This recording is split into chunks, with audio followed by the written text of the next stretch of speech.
আমাদের চ্যানেলে নতুন নতুন পর্ব গল্প পড়তে ও দেখতে চ্যানেলটি সাবস্ক্রাইব করে রাখুন।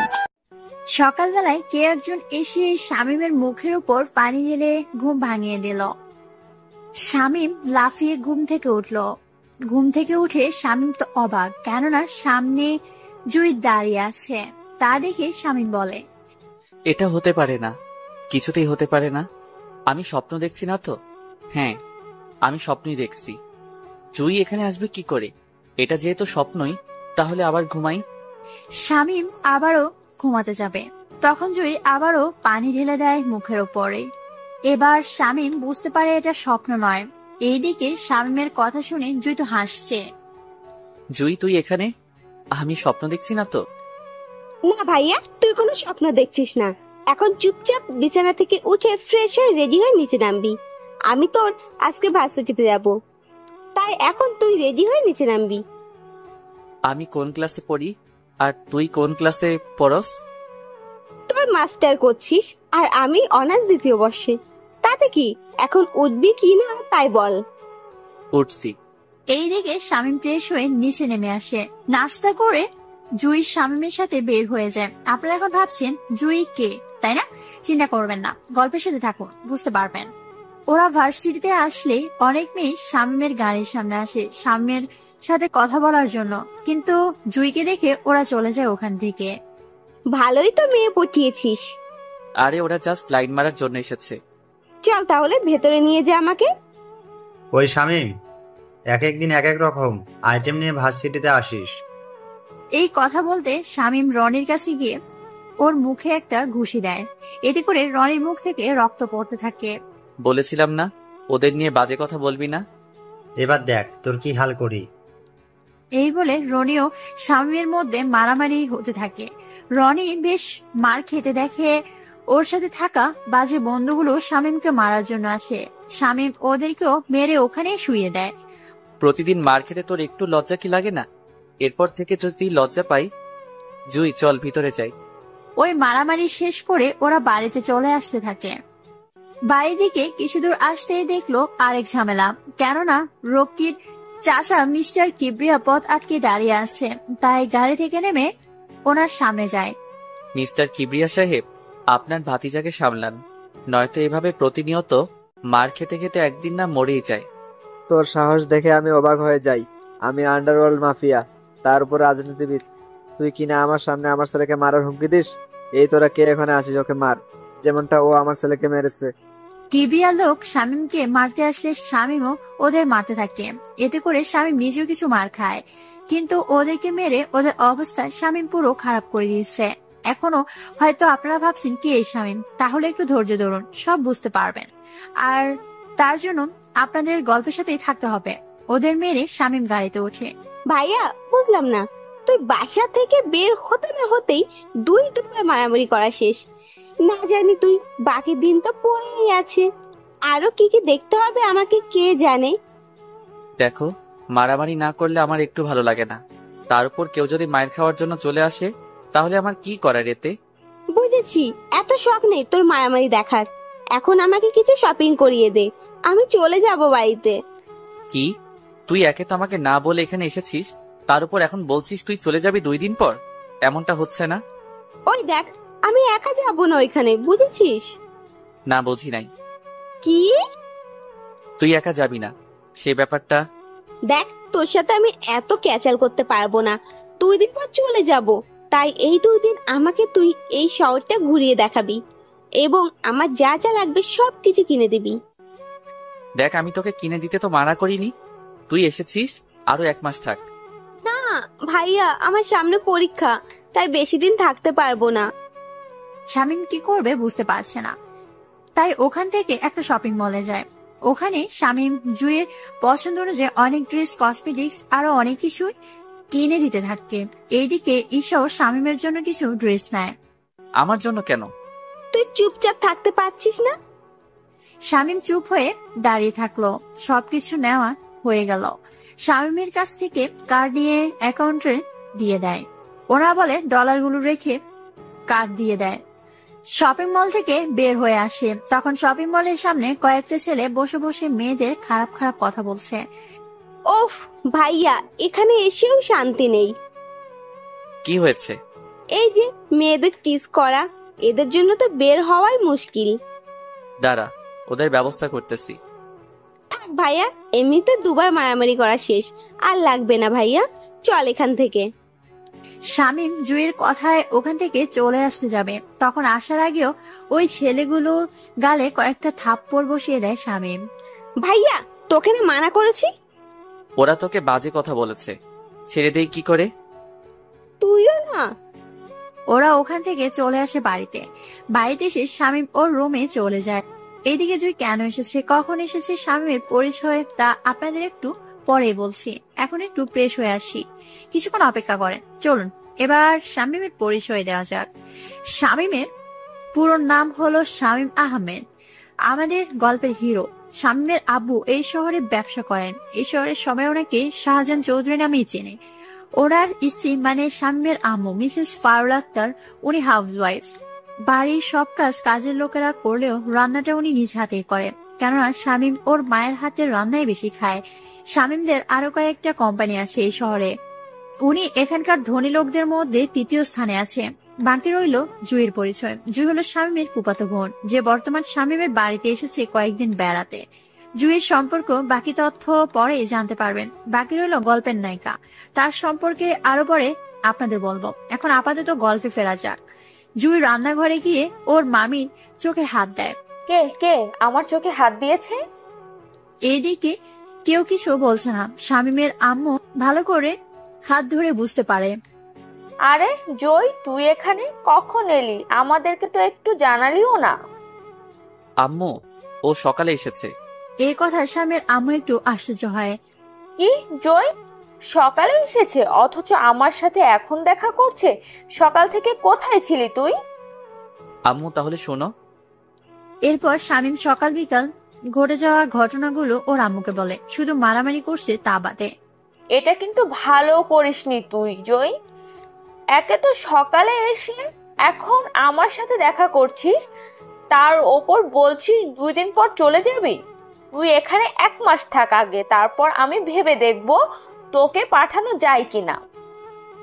দেখো মামি, সামনে আমার পরীক্ষা, তার উপর সব কসমেটিক শেষ। তাছাড়া পরীক্ষা দেওয়ার সময় তো একটু সেজে গুজে যেতে হবে, তাই না? তুই কি পরীক্ষা দিতে যাবি নাকি ছেলে পটাতে? দুটোই। জুই ওখান থেকে চলে যায়। এইদিকে শামীমের কল আসলে শামীম চলে যায় নদীর পাড়ে, কেননা এই নদীর পাড়ে একটা পাহাড় আছে। ওই পাহাড়ের ভিতর শামীম আরেকটা রাজ্য চালায়। ওই রাজ্যটা হলো মাফিয়ার রাজত্ব। মাফিয়া জগতের সবাই শামীমকে একে নামেই চেনেন, কেননা একে নাম শুনলে বাকি সব মাফিয়া ভয় পালায়। ওখানে যেতেই সবাই একে নামে জয়ধ্বনি দেয়, কেননা একে সবসময় কালো পোশাক পরে আসে, মুখে থাকে সবসময় মাস্ক। একে ওর চেয়ারে বসে পড়ে। আমার হয়তো কয়েকদিন রাজত্ব চালাতে পারবো না কিছু সমস্যার কারণে, হয়তো আমি দেশের বাহিরেও যেতে পারি। তাই ততদিন আসিফ আমার দায়িত্ব পালন করবে, আমি ওর সাথে যোগাযোগ করব। নিজে থেকে আমার সাথে কেউ যোগাযোগ করতে যাবেন না। শামীম ওখানে আরো কিছু কথা বলে চলে আসে। এইদিকে 3 দিন কেটে যায়। জুয়ের পরীক্ষার সামনে, তাই জুয়ের আম্মু শামীমের আম্মুকে কল করে জানায়, ভাবি একটা কথা বলার ছিল। কি কথা? এরপর জুয়ের আম্মু সব কথা শুনে শামীমের আম্মু রাজি হয়ে যায়। এদিকে জুই নিচে নেমে আসে, ওর জিনিসপত্র গুছিয়ে শামীমের সামনে যায়। ভাইয়া, আমি চলে যাচ্ছি। ঠিক আছে, সাবধানে যাবি। চল আমি তোকে এয়ারপোর্টে দিয়ে আসি। চল। আম্মু, আমি জুইকে এয়ারপোর্টে দিয়ে আসতেছি। ঠিক আছে, সাবধানে যাবি। ওখানে গিয়ে কোনো মারামারি করবি না। কোন জায়গার কথা বলছো? কোনো জায়গায় না। শামীম জুইকে নিয়ে গাড়িতে বসে। এইদিকে ওরা কথা বলতে বলতে এয়ারপোর্ট চলে আসে। শামীমকে এয়ারপোর্টে সিকিউরিটি এবং সবাই চেনে, তাই শামীম জুই ভিতরে চলে যায়। বোন আমার, সাবধানে যাবি। বাসায় গিয়ে কল দিবি। আমি তাহলে এখন যাই। তা হচ্ছে না ভাইয়া, কারণ তুইও তো আমার সাথে বাংলাদেশ যাবি। কি? আমি কেন যাব? তুই যাবি কিনা তাই বল। এইদিকে শামীম ভাবতে থাকে, যদি না বলে দেই তাহলে জুই কষ্ট পাবে, আর যদি হ্যাঁ বলে দেই তাহলে জুই খুশি হবে। কিন্তু আমি তো পাসপোর্ট ও শার্ট প্যান্ট কিছুই আনিনি, তাই রাজি হয়ে যাওয়াটা ভালো হবে। কি ভাবছিস? ভাবছি আমি যাব কি করে, আসার সময় তো কিছুই আনিনি। আমি জানতাম এমন কিছুই বলবি, তাই আসার সময় পাসপোর্ট নিয়ে এসেছি তোর। বাকি রইলো শার্ট প্যান্ট, ওইগুলো তোকে দেশে নিয়ে গিয়ে কিনে দেবো। শামীম কোনো উপায় না পেয়ে জুঁইয়ের সাথে চলে এলো বাংলাদেশে। কেননা ভেবেছিল কি আর হয়ে গেল কি, বাংলাদেশ আসার পর এয়ারপোর্ট থেকে বের হয়ে আসলো। শামীমের ফুপা ফুফু ওনারা দুজনেই দাঁড়িয়ে আছে। শামীম ওদের পায়ে ধরে সালাম করে। সত্যি শামীম, আমাদের থেকে অনেক ভালো লাগছে, কারণ এই প্রথম তুমি বাংলাদেশে এসেছো, তাও জয়ী অনেক চালাকি করে নিয়ে এসেছে, তাও ভাবি না থাকলে তো সম্ভবই হতো না। ফুপা, এই জন্যই তো বলি পাসপোর্ট ওর কাছে কিভাবে এলো, কারণ পাসপোর্ট তো আম্মুর কাছে থাকে। ভাবিই দিয়েছে। এখন কথা না বলে আয় আমাদের বাসায়। এইদিকে শামীম চলে আসে জুইদের বাসায়। কেননা এই প্রথম শামীম এই বাড়িতে এসেছে। ছোট থাকতে একবার এসেছিল, তখন জুইয়ের বাবা মা অতটা বড়লোক ছিল না। শামীমের আব্বু আম্মু ওনাদের টাকা দিয়ে সাহায্য করায় আজকে ওনারা বাংলাদেশের শত শত কোটি টাকার মালিক। ফুপা, তোমাদের তো অনেক উন্নতি হয়েছে দেখছি। হ্যাঁ, তোমার আব্বু আমাদের সাহায্য করায় আজকে আমরা একটা ভালো অবস্থানে আছি। এখন ভিতরে যাই। শামীম ওনাদের সাথে ভিতরে যায়। শামীম ওখানে সোফায় বসে আছে, ওর ফুপু ফুফাদের সাথে কথা বলছে। এইদিকে জুই ওর রুমে গিয়ে ফ্রেশ হয়ে নিচে নেমে আসে। জয়, ওকে ওর রুমটা দেখিয়ে দে। শামীম, তুমি ফ্রেশ হয়ে নিচে চলে আসো, তোমার ফুপু তোমার সব পছন্দের খাবার রান্না করেছে। আচ্ছা ফুপু। শামীম ওপরে গিয়ে ফ্রেশ হয়ে নেয়। জুই একটা লুঙ্গি এনে শামীমকে দেয়। শামীম ফ্রেশ হয়ে অনেক কষ্ট করে লুঙ্গিটা পরে বের হয়। এতে কাজের লোক হতে যারা দেখছে তারা সবাই হাসছে। অনেক কষ্টে লুঙ্গি ধরে শামীম খাবার খেয়ে নেয়। খাবার খেয়ে শামীম ঘুমিয়ে পড়ে, কেননা রাত 11টা বেজে গিয়েছে। পরের দিন সকালে শামীম ঘুম থেকে উঠে দেখে ওর পরনে লুঙ্গি নেই, তাই তাড়াতাড়ি করে লুঙ্গি খুঁজে পড়ে নেয়। এইদিকে জুই তো দরজা খোলার জন্য তাগাদা দিয়ে চলছে। আমি 30 মিনিট পর আসতেছি। ভাগ্য ভালো লুঙ্গির ভিতরে, উপস, নয়তো মানিজ্য সব শেষ হয়ে যেত। ঘুম থেকে উঠে শামীম ফ্রেশ হয়ে নেয়। ফ্রেশ হয়ে নিচে নামে। ওখানে শামীমের ফুফা ও ফুফুই জুই ওনারা ছিল। তা শামীম, এখানে থাকতে তোমার কোনো অসুবিধা হয়নি তো? কি যে বলো না ফুপা, অসুবিধা হবে কেন? এখন অসুবিধা হচ্ছে এই লুঙ্গি নিয়ে, এটা সামলাতেই তো কষ্ট হয়। শামীমের কথা শুনে বাকেরা হেসে দেয়। চিন্তা করিস না ভাইয়া, তোকে আজকে আমাদের এখানকার বড় শপিং মলে নিয়ে যাব। ওইখান থেকে তোর জন্য ভালো দেখে পোশাক কিনে দেব। তা না হয় ঠিক আছে, কিন্তু তুই এখানে কেন এমন পোশাকে? কই যাবি? তোকে তো বলাই হয়নি, আমি ভার্সিটিতে যাব, তাই তুইও আমার সাথে যাবি। ঠিক আছে, কিন্তু শপিং? আচ্ছা চল। শামীমকে নিয়ে শপিং এ যায়।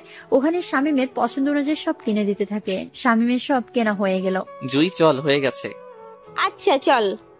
এইদিকে শামীম শপিং মলে থেকে বের হতে যাবে, তখন একটা মেয়ের সাথে ধাক্কা খেয়ে শামীমের ফোনটা পড়ে যায়।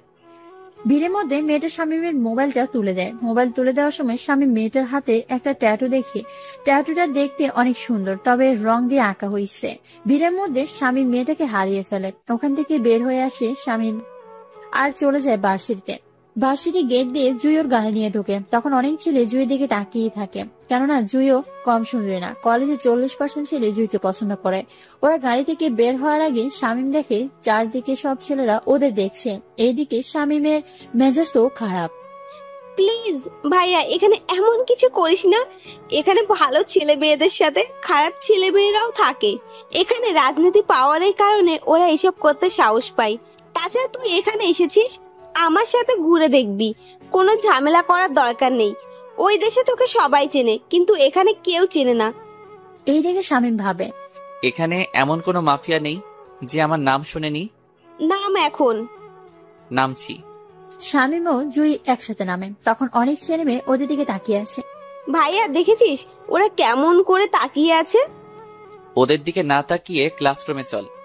শামীম জুইয়ের সাথে ওর ক্লাসে চলে যায়। এদিকে শামীম বসে আছে ছেলেদের সাথে। তখন অনেকে রোমে ঢুকতে থাকে। হঠাৎই একটা ছেলে মার খেতে খেতে রোমে আসে, আর ওই ছেলেটাকে মারছে একটা মেয়ে। এই মেয়েটার নাম হচ্ছে রোজা চৌধুরী। রোজা ক্লাসরুমের ভেতরে আসে। প্লিজ ভাইয়া, আমাকে ওর হাত থেকে বাঁচান। ওরা আপনাকে মারছে কেন? কয়েকটা ছেলে ইচ্ছে করে ওর গায়ের উপর আমাকে ফেলে, তাই মেয়েটা আমাকে। বুঝতে পেরেছি। এক্সকিউজ মি, গায়ে পড়ার জন্য কেউ একজনকে এভাবে মারে? শামীমের কথায় রোজা অনেক অবাক হয়, কেননা আজ পর্যন্ত কেউ রোজার সাথে এভাবে কথা বলেনি। সেজন্য আমি ওকে কেন মেরেছি তা কি এখন তোর কাছ থেকে জানতে হবে? হবে। সামান্য গায়ের উপর পড়ার জন্য এভাবে কেউ কাউকে মারতে পারে? তা আপনাকে না দেখলে বুঝতাম না। তোর দেখি অনেক দরদ, তোকেও ওর সাথে মনে হয় মারতে হবে। এইদিকে জুই ব্যাপারটা বুঝে রোজাকে বলে যাতে করে ওর ভাইকে কিছু না করে। ওইদিকে জুই এর একটা ভাই আছে তা সবাই আজকে জানলো। বাহ জুই বাহ, তোর এমন একটা ভাই আছে আগে তো জানতাম না। তা কবে এটাকে আমদানি করলি নাকি? রোজা কথাটা বলে হাসতে যাবে, তার আগে শামীমের হাত গিয়ে রোজার গালে পড়ে। এতে পুরো রোমের ভিতর সবাই নিস্তব্ধ হয়ে যায় এবং জুইয়ের সাথে বাকি সবাই একটু ভয়ে আছে, কেননা এখন রোজা ওর আব্বুকে কল দেবে। এরপর কি হবে আপনারা জানতে পারবেন। কি তোর এত বড় সাহস আমাকে মারলি? আর একটা কথা বললে আরো একটা চড় দিব। তোর সাহস দেখে অবাক হচ্ছি। প্লিজ রোজ আপু, ভাইয়াকে ছেড়ে দেন। ছেড়ে দিতাম, কিন্তু এখন দিব না, কারণ ও আমার গায়ে হাত তুলেছে। রোজার আব্বুকে কল দেয়, কিন্তু উনি কিছু লোককে পাঠিয়ে দেয়। ওরা কয়েক মিনিটের মধ্যে রোমে এসে শামীমকে মারতে থাকে। শামীম ওদের মারতে গেলে, ওই তোরা জুইকে ধরে রাখ, এই ছেলেটা ওদের কিছু করলে গুলো জুইয়ের শরীরে হাত দিবি তোরা। ওরা কয়েকজন এসে জুইকে ধরে, তাই শামীম জুইয়ের সম্মানের দিকে তাকিয়ে মার খেয়ে যাচ্ছে।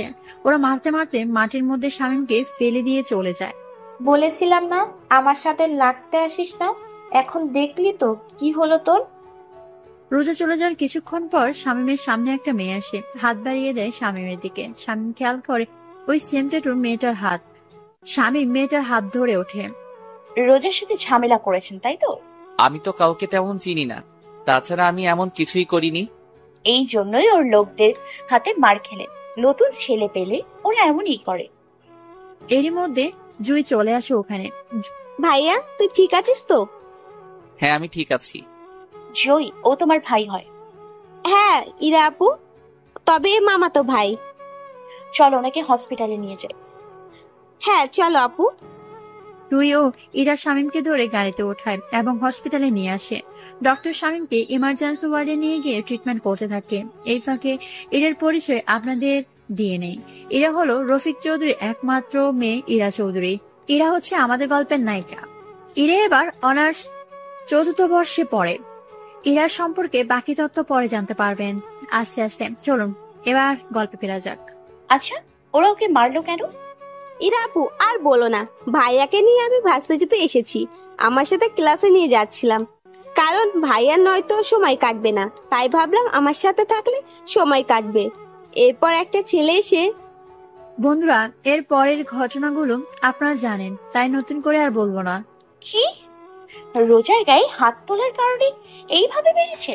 কিন্তু তোমার ভাইয়ার সাহস আছে বলতে হবে। সাহস আছে কিনা জানি না, তবে ভাইয়া একটু বেশি জেদি, বুঝতেই তো পারছো, তার উপর না জেনে হাত তুলে। আচ্ছা, এখন আফসোস করে কি হবে? তোমার বাবাকে কল দিয়ে এখানে আসতে বলো। তাছাড়া তোমার মামাতো ভাইয়ের বাবা মা ভাই থাকলে ওদের আসতে বলো। আসলে ভাইয়া এখানে বেড়াতে এসেছে, তাই ওনাদের বলাটা ঠিক হবে না। বুঝতে পারছি। আচ্ছা চিন্তা করো না, তোমার ভাই আগে সুস্থ হোক, তারপর দেখো। সত্যি তুমি না থাকলে একা একা সম্ভব হতো না। থাকে সব কথা। এর মধ্যে ডক্টর আসে। দেখুন, ওনাকে রক্ত দিতে হবে, A+ রক্ত, তা 200 মিলিগ্রাম হলেই হবে। ডক্টর, আমার রক্তের গ্রুপ A+, আমি রক্ত দিব। চলুন তাহলে। ডক্টর ইরাকে নিয়ে ভিতরে যায়, নার্স এসে রক্ত নিয়ে যায়। এরপর শামীমের শরীরে রক্ত দেওয়া হয়। 1 ঘন্টা পর ওরা শামীমকে নিয়ে বাড়িতে চলে আসে। জুয়ের সাথে ইরাও বাড়িতে আসে। ইরা এই বাড়িতে আরো অনেকবার এসেছে, তাইও এতটা লজ্জা পায় না। কি হয়েছে শামীমের? তেমন কিছু না। ইরা আপু, তুমি ভাইয়াকে একটু ধরে উপরে নিয়ে যাও, আমি রান্নাঘর থেকে আসতেছি। এদিকে ইরা শামীমের হাত ওর কাঁধের উপর দিয়ে নেয়, শামীমের কোমর হাত দিয়ে ধরে উপরে নিতে থাকে। রুমে নিয়ে ইরা শামীমকে বিছানায় শুয়ে দিতে গেলে শামীমের ভারে ইরা ও শামীমের উপর পড়ে যায়। জুই রুমে এসে দেখে ইরা শামীমের বুকের উপর। ইরা আপু, ঘুমানোর ইচ্ছে হলে বিছানায় শুতে, কিন্তু তুমি তো। চুপ, আমি কি ইচ্ছে করে? থাক আপু, এখন ভাইয়ার শার্ট চেঞ্জ করে দিতে হবে। এগুলো চেঞ্জ করবে কে? ওপস আপু, তুমি শুধু ভাইয়াকে উঠিয়ে ধরে রাখবে, আমি শার্ট খুলে রেখে দেব। আচ্ছা। ইরা ধরে রাখে, জুই শার্ট খুলে রেখে দেয়। ইরা এভাবে শামীমের বুকের দিকে তাকায়। 6 প্যাক বডি, তার উপর অনেক সুন্দর চেহারা, সাথে বডি। আপু এমন করে দেখলে নজর লেগে যাবে। জুইয়ের কথায় ইরা চোখ ফিরিয়ে নেয় এবং অনেক লজ্জা পায়। চলো আপু, লজ্জা পেতে হবে না, ভাইয়া ঘুমাক, আমরা কিছুক্ষণ কথা বলি। তুমি দুপুরে খেয়ে তারপরে বাসায় যাবে। আমাকে তাড়াতাড়ি যেতে হবে। কোনো কথা হবে না, চলো আমার সাথে। এরা কোনো উপায় না পেয়ে চলে যায় জুইয়ের সাথে। ওখানে ওরা গল্প করতে থাকে। এইভাবে কিছুক্ষণ যাওয়ার পর দুপুরে খাওয়ার সময় হয়ে আসে। তখন ইরাও জুই খাবার খেয়ে নেয়। খাবার খাওয়া শেষ হলে জুই শামীমের রুমে চলে যায় এবং ওকে খাইয়ে নেয়, সাথে ওষুধও খাইয়ে দেয়। ওষুধ খেয়ে শামীম ঘুমিয়ে পড়ে। এদিকে জুই ও ইরা কথা বলতেছে। আচ্ছা জুই, তোমার ভাইয়া কোথায় থাকে আর পরিবারে কে কে থাকে? আসলে ভাইয়াকে আমি নিয়ে এসেছি, সামনে পরীক্ষা তো, সেই জন্য ভাইয়া আমাকে পড়া বুঝিয়ে দেবে। কিন্তু আমি ক্লাস করার জন্য তো ভার্সিটিতে যেতে হবে, কিন্তু ভাইয়া একা একা থাকবে, তাই আমার সাথে নিয়ে গেছি। বুঝতে পারছি, কিন্তু এরপর থেকে ভার্সিটিতে গেলে আবার তো মারবে। আপু তোমার তো কোনো কাজ নেই, তাই বলছিলাম কি ভাইয়াকে যদি তোমার সাথে আমাদের শহরটা ঘুরে দেখাতে, তাহলে সময়ও কাটাতো। কিন্তু জয়, তুই তো জানিস আমি ছেলেদের একদম বিশ্বাস করতে চাই না। এদের সুযোগ দিলে গায়ে হাত দেওয়া শুরু করে দেয়। চিন্তা করো না ইরা আপু, আমার ভাইয়া অন্য সবার মতো না, তুমি ভাইয়ার সাথে ঘুরলেই বুঝতে পারবে। ঠিক আছে, তাহলে কাল আমি ওকে নিতে আসবো। এখন কি চাই? সত্যি আপু, তুমি অনেক ভালো। এরা চলে যায়। রাতের বেলায় শামীম ঘুম থেকে উঠলে জুই শামীমকে সবকিছু বলতে থাকে। শামীম প্রথমে না করছিল, কিন্তু পরে রাজি হয়। পরের দিন সকালে জুই রেডি হয়ে ভার্সিটিতে যায়। এদিকে ইরা আসে শামীমকে নেওয়ার জন্য। শামীম ইরার সাথে বেরিয়ে পড়ে, তবে তার সাথে কোনো গাড়ি নেই, কারণ গাড়ি হলে ঘুরে মজা পাবে না। ওরা একটা রিক্সা ডাক দেয়। ইরা রিক্সাতে উঠে প্রথমে শামীমকে পরীক্ষা করতে চেয়েছে যে শামীম কিরকম ভাবে ওর সাথে মিশতে চায়। এখানে উঠে বসেন। শামীম ওখানে উঠে বসে, রিক্সা চলতে থাকে। ইরা ইচ্ছে করে শামীমের শরীরে টাচ খাওয়ায়, যাতে করে শামীম মতলবটা বুঝতে পারে। এইভাবে কয়েকবার টাচ করার পর শামীম রিক্সাওয়ালাকে থামতে বলে। এই যে ভাই, রিক্সা থামান। কোনো সমস্যা? আসলে এইভাবে গেলে আপনি যেভাবে আমার সাথে টাচ হচ্ছে তার উপর জায়গা কম, এভাবে একটা মেয়ের সাথে। বুঝতে পেরেছি, আপনি চাচ্ছেন আমার শরীরের সাথে যেন আপনার শরীর না টাচ হয়, তাই তো? হ্যাঁ তাই। শামীমের কথায় এরা অনেক ভালো লাগে, কেননা তাই এরা এই প্রথম কোনো মেয়ের টাচে কোনো ছেলে নেমে যেতে চাইছে। দেখতে ছেলেটা স্মার্ট, কিন্তু খারাপ না, ভদ্র আছে বলতে হবে। কিছু বলছেন না যে? আচ্ছা, আমাদের দুজনের মাঝখানে যদি ব্যাগ দিয়ে দিই তাহলে তো কোনো সমস্যা নেই। আচ্ছা দিন তাহলে। এরপর এরা ব্যাগ দিলে শামীম উঠে পড়ে।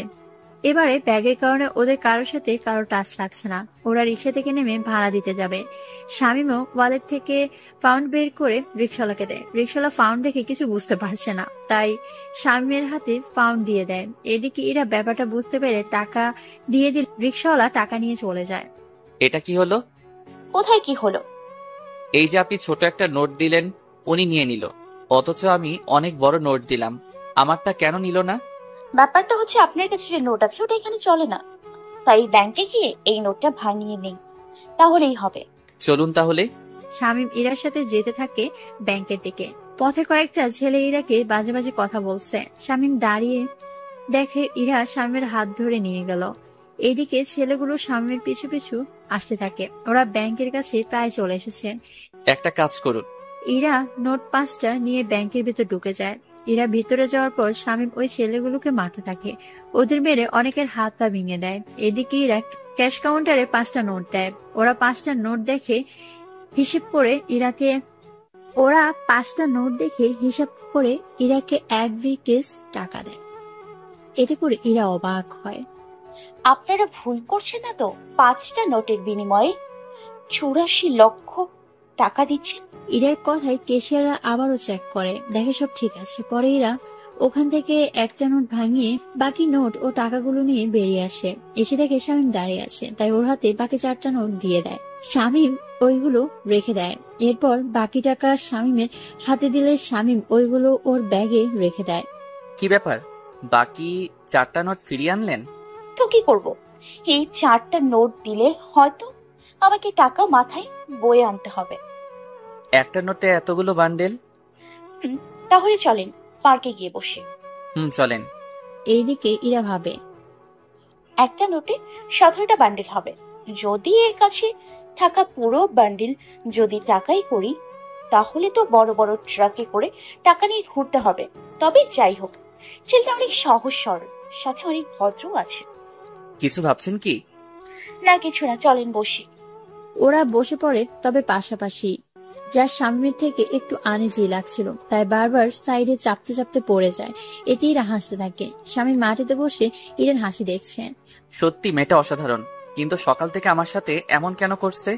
আরে পড়ে গেলেন কেন? উঠে বসেন বলে হাত বাড়িয়ে দেয়। শামীম ইরার দিকে হাত বাড়িয়ে দিলে ইরা শামীমকে টেনে উঠাতে গেলে উল্টো শামীমের ওপর পড়ে যায়। সরি, আমি ইচ্ছে করে আপনার কোনো দোষ নেই। আসলে আমি মনে হয় আপনাকে টেনে তুলতে পারি। বলেন। এখন যদি আমার বুকের উপর থেকে সরে দাঁড়ান, তাহলে আমি উঠতে পারি। ফুচকা কি? চলেন ওখানে গিয়ে বসে বসে খাই। ওরা ফুচকা দোকানে গেল, গিয়ে ফুচকা খেতে থাকে। অনেক মজার তো। আরো খাবেন? হ্যাঁ খাবো। এরপর ফুচকা বানাতে থাকে, সাথে ওরা খেতে থাকে। এইভাবে 30 প্লেট ফুচকা খাওয়া শেষ। শামীম একটা ভ্যান্ডেল এগিয়ে দিয়ে বলল, ওনার বিল দিয়ে দিন। তাই বলে পুরো বান্ডেল দিয়ে দেবেন? আমি তো জানি না। নিন, আমি দিচ্ছি। ওরা বিল দিয়ে কিছুক্ষণ গল্প করতে থাকে। এর মধ্যে জুই কল দিলে ইরা ওখান থেকে উঠে পাশে গিয়ে কথা বলে। ইরা আপু, কোথায় আপনি? এই তো আমরা শাহবাগ যমুনা পার্কে। কেন বলতো? না, ভেবেছিলাম আড্ডা দিব, কিন্তু এখন তো আর হচ্ছে না। আচ্ছা, তোর ভাই দেখে কিছু বোঝে না, আজকে আমাকে টাকা ভাঙাতে ব্যাংকে পাঠায়। এরপর কি হয়েছিল তা তো আপনারা সবাই জানেন, তাই নতুন করে কিছুই বলার নেই। আসলে ভাইয়া প্রথম এই দেশে এসেছে, তাই টাকা সম্পর্কে কিছু চেনে না। আপনি একটু দেখিয়েন, নয়তো এই 17 বান্ডিল আজকেই হয়তো দেখবে শেষ করে ফেলেছে। একটু আগে ফুচকা খেয়েছিলাম, ওখানে পুরো একটা বান্ডিল টাকা দিচ্ছিল, তার উপর রিক্সাওয়ালাকে ওই দেশের ডলার দিচ্ছিল। রিক্সাওয়ালা যদি নিয়ে নিত, তা যদি ব্যাংকে দিত, তাহলে এই টাকা 17 লক্ষ টাকা পেয়ে যেত। আচ্ছা ভাইয়া, এখন কোথায়? এই তো বেঞ্চে বসে আছে। কথাটা বলে তাকিয়ে দেখে শামীম নেই, তাই কল কেটে দিয়ে খুশি থাকে। কিছু দূর গিয়ে দেখে শামীম কতগুলো পথ শিশুদের হাতে একটা করে টাকার ভান্ডেল দিচ্ছে। 5টা শিশুর হাতে 5টা ভান্ডেল। পাশে ওদের বাবা মা এগিয়ে আসছিল। তখন এরা ওনাদের বলেন, দেখুন, উনি এই দেশে থাকে না, তাই না বুঝে দিয়েছে। এখন এই টাকা দিয়ে ছোটখাটো একটা দোকান দেবেন, বুঝলেন? এভাবে ওদের হাতে ভিক্ষা করবেন না। ওনারা ইরার কথা শুনে চলে যায় ওখান থেকে। তাই ওই দিন ওরা ঘোরাঘুরি করে ইরা শামীমকে বাসার সামনে নামিয়ে দেয়। ভিতরে যাবেন না? আজ না, সকালে আমি আবার আসবো। তাহলে আমি রেডি হয়ে থাকবো। এই নিন, এইগুলো আপনি রাখেন। আমাকে কেন দিচ্ছেন? আসলে আমি তো জানি না কি করে খরচ করতে হয়, তাই আপনি সাথে থেকে খরচ করবেন। আমি কিছুটা রেখেছি নিজের কাছে। একটা বান্ডিল দিয়ে বাকিগুলো বাসায় রেখে দেবেন, আর আপনি একটা বান্ডিল নিয়ে কাল বের হবেন। আচ্ছা, তাই হবে। শামীম বাসার ভিতর ঢুকে নিজের রুমে গিয়ে পেশ হয়, আর অন্যদিকে এরা ওর বাসায় চলে আসে। শামীম সন্ধ্যের সময় নিচে নামে। ফুপু, কিছু খেতে দাও। অনেক খিদে পেয়েছে তোর? তাহলে বস, আমি খাবার দিচ্ছি। দাও। সন্ধ্যাবেলায় শামীম নাস্তা করে বের হয় একটু আশেপাশে দেখবে বলে। বাড়ি থেকে বের হয়ে রাস্তা রোজার সাথে শামীমের দেখা হয়। কি রে, এত তাড়াতাড়ি কি করে ভালো হয়ে গেলি? কেন, খারাপ থাকলে খুশি হতেন নাকি? এই, তুই আবারও শুরু করে দিয়েছিস? ওই দিন আমার বোনের জন্য কিছু করিনি, আজকে যদি কিছু করার চেষ্টা করছিস তো এখানেই তোকে উচিত শিক্ষা দিব। স্বামীর কথা শুনে রোজা হাসতে থাকে। কি, তুই আমাকে মারবি? এত সাহস তোর? তুই জানিস না আমি কে, কি করতে পারি আমি? আর তুই জানিস না আমি কে? তা এখন পথ আটকে না দাঁড়িয়ে সামনে থেকে সরেন। বুঝেছি, আজকেও তোকে একটা মার দিতে হবে। এই, তোরা ওকে খাতির যত্ন কর। রোজার কথায় ওর লোকজন শামীমকে মারতে আসে, কিন্তু আজকে ওদের সবাইকে মেরে মেরে ওখানে শুয়ে দেয়। ওরা অনেক চেষ্টার পরেও কোনো কিছু করতে পারেনি। সবাই মার খেয়ে মাটিতে শুয়ে আছে। বলেছিলাম না আমার পিছনে লাগতে আসবেন না? এখন বুঝতে পারছেন আমি কি জিনিস? এবার আপনার পালা। আমার পালা মানে? বারে, ওই দিন যা পারিনি তা আজকে তো করতেই হবে। কি করবেন? শামীম রোজার সামনে আসে। ওখানে এসে রোজাকে আবারও একটা থাপ্পড় দেয়। থাপ্পড় খেয়ে রোজা গালে হাত দিয়ে দাঁড়িয়ে আছে। ওই সময় ওখানে রকি আসে। আপনারা হয়তো অনেকে রকিকে ভুলে গেছেন। রকি হচ্ছে সেই ছিলেন যাকে মারার জন্য শামীম ওদের সাথে মারামারি করে। ভাইয়া আপনি এখানে, আর রোজা আপু আপনি এখানে? ওই, আমি এখানে কি জন্য এসেছি তা কি তোকে বলতে হবে? না আপু, আমি তো এমনি এমনি বললাম। ভাইয়া আপনি এত রাতে এখানে, তার উপর রোজা আপু, আপনাকে কিছু করেনি তো? আমার কিছু হয়নি, তুমি এখন যাও। রকি ওখান থেকে চলে যায়। রকি চলে যাওয়ার পর শামীম রোজার কাছে যায়। তাহলে একটা কথা বলি, মেয়ে হয়ে এসব কথা ঠিক না। মেয়েদের শাড়িতেই মানায়, এইসব ড্রেসে না। তাই ভালো হয়ে যান। এইসব মানামারি করে কি লাভ আপনাদের?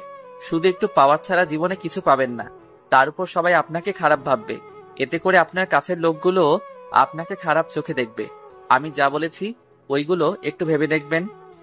শামীম ওখান থেকে চলে যায়। এইদিকে তুই ভাবতে থাকে, কে এই ছেলে যে আমাকে একটু ভয় পায় না? রোজা তো বলেছিল ওর মামাতো ভাই, কিন্তু এই ছেলেকে দেখে তো একটু আমাদের দেশের মনে হচ্ছে না। তাহলে কি রহস্য আছে এই ছেলের মাঝে যা আমাকে খুঁজে বের করতে হবে? রাতে শামীম বাসায় চলে যায়। তারপর জুইর সাথে কথা বলতে থাকে। কেননা আজকে কি করছে না করছে সব রকমের কথা শামীম জুই বলতে থাকে। অন্যদিকে ইরা নিজের রুমে বসে বসে ভাবতে থাকে। ছেলেটা আসলে অনেক সহজ সরল, কথায়ও আচরণেও বোঝা যায়। সত্যি ছেলেটা অনেক ভালো। ইরা কথাগুলো বলতে থাকে। তখন ইরা বাবা সব কথা শুনে ফেলে। উনি সব কথা শুনে ইরাকে বলে, কি রে মা, কোন ছেলে ভালো কোন ছেলে ইন্টারেস্টিং নেই কিছুই তো বুঝলাম না। তোমাকে কিছু বুঝতে হবে না আব্বু, অনেক রাত হয়েছে, তুমি এবার ঘুমো। আমি তোকে একটা কথা বলার জন্য এসেছি। কি কথা আব্বু? কাল তোকে পাত্রপক্ষ দেখতে আসবে, তাই তুই কালকে বাড়িতেই থাকবি। কিন্তু আব্বু, দেখ ছেলে ভালো, অনেক বড় কোম্পানিতে কাজ করে, তোকে সুখেই রাখবে। বিয়ের পর তোর পড়াশোনা শেষ করার সুযোগও দিবে। কিন্তু আব্বু ওদেরকে আমার পছন্দ হবে? হবে, তুই কাল তৈরি হয়ে থাকিস। ঠিক আছে আব্বু। তাহলে আমি আসি, তুই ঘুমা। এদিকে ইরা আব্বু চলে গেল। ইরা জুইকে কল দিয়ে জানিয়ে দেয় কাল আসতে পারবে না। পরের দিন সকালে শামীম বসে আছে, কিন্তু এখনো ইরা আসেনি। তাই শামীম জুইয়ের কাছ থেকে ইরার ঠিকানা নিয়ে বেরিয়ে পড়ে ইরাদের বাড়িতে। ওখানে গিয়ে দেখে ইরা বসে আছে আর ওর চারপাশে কিছু লোক বসে আছে। শামীম বুঝতে পারছে না এখানে কি হচ্ছে, কারণ সব দেশে তো সব রকম হয় না। তাই শামীম ইরার সামনে গিয়ে বলে, আপনি এখানে? আমি সেই 1 ঘন্টা ধরে বাসায় অপেক্ষা করে বসে আছি, কিন্তু আপনি না আসায় রোজার থেকে ঠিকানা নিয়ে এখানে চলে আসি। এখানে এসে দেখি এখানে শাড়ি পরে বসে আছেন। কোথাও যাচ্ছেন নাকি? এইদিকে ওখানে থাকা কেউ বুঝতে পারছে না কি হচ্ছে এখানে। কে এই ছেলে? সবার সামনে এখন এই প্রশ্নটা ঘুরপাক খাচ্ছে। এই ছেলে কে তুমি? আমার মেয়েকে কি করেছেন? আমি শামীম। ইরা আমার সাথে ঘুরতে যাওয়ার কথা, কিন্তু না আসায় আমি চলে এসেছি। কিন্তু আপনারা এভাবে বসে আছেন কেন? কোথায় বের হবেন নাকি? এই ছেলে তুমি কি কিছু বুঝছো না এখানে কি হচ্ছে? আব্বু ও এগুলো বোঝে না। মানে ও আমাদের দেশে থাকে না, তাই এখানকার রীতিনীতি ও কিছুই জানে না। আসলে জুয়ের মামাতো ভাই, জুয়ের পরীক্ষা সামনে, তাই ও আমাকে বলেছিল এনাকে নিয়ে এই শহরটা ঘুরিয়ে দেখার জন্য। তাই গতকাল ওনাকে নিয়ে ঘুরতে গিয়েছিলাম। আজকেও ঘুরতে যাওয়ার কথা ছিল, কিন্তু আব্বু তুমি বলাতে আর যাইনি। এই ছেলে আজকে আমার মেয়ের বিয়ের কথাবার্তা চলছে, তাই তুমি যখন এসেই পড়েছো তখন অনুষ্ঠান শেষ হয়ে যাবে। ইরার বিয়ের কথা শুনে স্বামীর কিছুক্ষণের জন্য খারাপ লাগে, তাই চুপচাপ করে বসে আছে। এইদিকে পাত্রপক্ষের বাবা জানায় ইরার সাথে ওনার ছেলে বিয়ে দেবে না, কারণ ওনারা সন্দেহ করে ইরার সাথে এই ছেলের রিলেশন আছে, তাই এনারা বিয়ে ক্যান্সেল করে দিতে চেয়েছে। প্লিজ আপনারা এমন করবেন না, এই বিয়ে না হলে যে আমি পথে বসে যাব। আব্বু কি বলছো তুমি? ঠিকই বলছি, আমি ওনাদের থেকে 35 লক্ষ টাকা নেই ব্যবসার জন্য। ওনারা তোকে আমার সাথে একদিন দেখেছে, তাই ওরা এত বড় লোক। ওনারা জানিয়েছে ওনার ছেলের সাথে যদি তোর বিয়ে দেই তাহলে ওনারা এই 35 লক্ষ টাকা নিবে না। এখন বিয়ে না হলে তো। দেখুন প্লিজ, আপনারা বিয়ে ভাঙবেন না। এই বিয়ে না হলে আমার বাবার এতগুলো টাকা কি করে দেবে? এরা অনেক রিকোয়েস্ট করার পরও ওরা কোনো কথা শুনলো না। তখন শামীম বলে, দেখুন আমার জন্য আপনাদের মধ্যে ঝগড়া হচ্ছে, এইটুকু আমি বুঝতে পেরেছি। শুধু আঙ্কেল এইটুকুই বলবো, যে ছেলের সাথে আপনার মেয়ের বিয়ে দিতে চাইছেন ওই পরিবার এখনই আপনাদের কথা বিশ্বাস করতে চায় না। তাহলে একবার ভেবেই দেখেন সে ছেলে বিয়ের পর কি করবে। তাই আপনি চিন্তা করবেন না, আমি দিয়ে দিচ্ছি টাকাগুলো। আপনি কেন টাকা দেবেন? দেখুন, আপনি অনেক ভালো একটা মেয়ে। আমি চাই না এরকম একটা ছেলেকে বিয়ে করে নিজের জীবনটা এভাবে নষ্ট করে দেন। তাই টাকাটা না হয় আমি দিয়ে দিব, কিন্তু আমার কাছে তো কোনো ক্যাশ নেই, নোট ছাড়া।